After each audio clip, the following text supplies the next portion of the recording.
Welcome to our அனுமகா channel. இன்றைக்கி ஒரு சொல்லப்படாத நாள் ஆயிடுச்சு. அது என்னன்னு தானே கேட்குறீங்க. வாங்க வீடியோக்குள்ளே போகலாம். என்ன ஆச்சுன்னு தானே கேட்குறீங்க. வாங்க.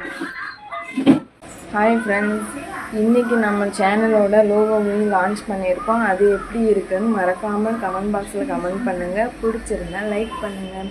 இந்த லோகோ தான் எப்படி இருக்குன்னு பாருங்கள். இல்லை, இவங்க பேர் தான் அனுஸ்ரீ. இவங்க இன்னைக்கு என்ன பண்ணாங்க அப்படின்னா, இவங்களுக்கு இன்னைக்கு எக்ஸாம், மண்டே எக்ஸாம் அப்படின்னு சொல்லிட்டு அவங்க மேம் வந்து மெசேஜ் அனுப்பியிருக்காங்க. நம்ம கேலண்டரில் என்ன ஆச்சு அப்படின்னா, சிலர் விடுமுறை அப்படின்னு சொல்லிட்டு ஹாலிடே அப்படின்னு நினச்சிட்டு நம்ம ஃபீல் பண்ணிக்கிட்டு நம்ம சரி இன்னைக்கு ஒரு ஒர்க்கும் பண்ண வேணாம், ஃப்ரீயாக இருக்கலாம் அப்படின்னு சொல்லிட்டு நான் ஃப்ரீயாக இருந்தேன். பட் இன்னைக்கு என்ன ஆச்சு அப்படின்னா, எங்களுக்கு கேலண்டரை பார்த்துட்டு இன்னைக்கு லீவு தான் அப்படின்னு சொல்லிட்டு நானும் ஃப்ரீயாக இருந்துட்டேன். அதுக்கப்புறம் வெளியில் வந்து ஆட்டோ வந்திருக்கும் போல், அது வெளியில் இருக்கிறவங்க பார்த்துட்டு சொன்னாங்க. அது எங்களுக்கு தெரியலை. அதுக்கப்புறம் நான் அவங்க மேம் மெசேஜ் அனுப்பினதை பார்த்தா வாய்ஸ் மெசேஜ் அனுப்பியிருந்தாங்க.